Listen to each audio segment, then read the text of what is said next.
সাদৃশ্য কপাল ব্রেদে তাহা বলে। মহাপ্রভু দুইজনকে বড় সম্মান দিয়েছেন, এক হলো গো আর এক হলো ব্রাহ্মণ। বিপ্র মানে হলো কি? ব্রাহ্মণ। মহাপ্রভু বলেছেন এই দুই জাতি হলো পবিত্র। হ্যাঁ, কারা কারা পবিত্র?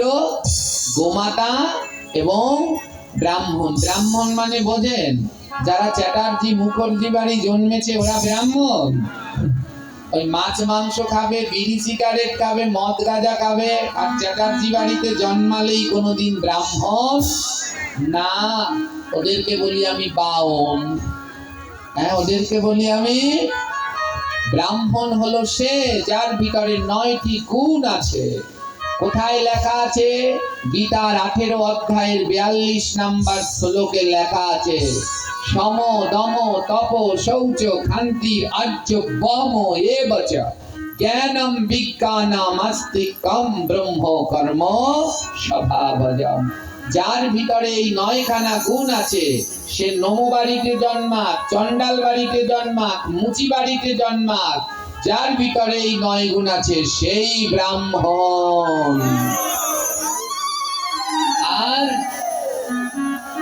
যে অন্যকে ঠকিয়ে ঠকিয়ে খায়, কোনো গলায় মালা নেই, জপ নেই, আহ্নিক নেই, গায়ত্রী নেই, এরা কোনোদিন ব্রাহ্মণ হতে পারে না। এরা বাউন হতে পারে। কি হতে পারে? বাউন মানে বোঝেন? খাটো, মনটাও খাটো।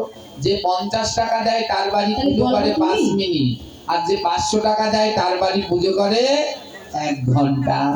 হ্যাঁ, তাই বাউন না হয়ে ব্রাহ্মণ হতে হবে। তাই গোবিন্দ কয় জাতিকে সম্মান দিলেন? 2 জাতিকে। কে কে? এক হলো গো আর 2 হলো ভগবান বললেন তিলক যদি নাহি থাকে বিপ্রেরও কপালে, শ্মশান সাদৃশ্য কপাল ভাগবতে বলে। যদি সেই ব্রাহ্মণের কপালেও তিলক না থাকে তাহলে ওটা কপাল নয়, শ্মশান। তাই সবার চরণে অনুরোধ রইল, অন্য কোথাও যান, ওর বাড়িতে বসে যা করে তাতে আমার কোনো আপত্তি নেই, একটু ভাগবত পাঠে গেলে, মন্দিরে গেলে একটু তিলকটা অন্তত পড়ে যাবেন। আমাদের পার্শ্ববর্তী মুসলমান ধর্ম দিন দিন আগাচ্ছে। কেন? তারা তাদের নিয়ম কানুন পালন করে।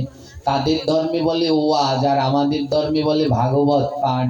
ওনরা যখন ওয়াজে যায় একজনারও মাথায় টুপি ছাড়া যায়? জোরে বলেন, যায়?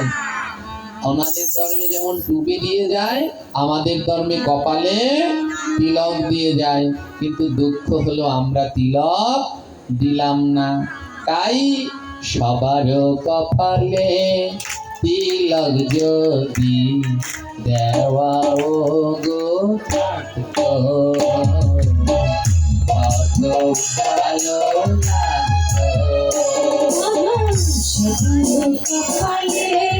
রাধে রাধে। তিলক দিয়া যদি থাকতো কত ভালো লাগতো। রজনীগন্ধা ফুলের ফলে যদি থাকতো কত ভালো লাগতো। রজনীগন্ধা ফুলের মালা ফুলের গলায় যদি থাকতো কত ভালো লাগতো। মায়েদের মাথায় সবার যদি কাপড় দেয়া থাকতো কত ভালো লাগতো। ও মায়েরা মাথায় কাপড় চাই, সবার যদি কাপড় দেওয়া থাকতো কত ভালো লাগতো। এখন সবাই ঘরে টেলাই দিয়েছে। সব সময় ভাগবত আসরে গেলে, মন্দিরে গেলে মাথায় কাপড় দেবেন। কাপড় ফেলতে আছে? জোরে বলুন।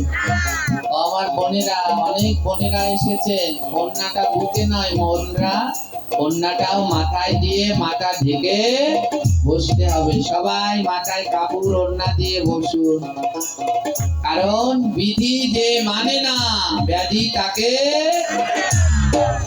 আজ আমাদের এত ব্যাধি কেন? কারণ বিধি মানি না।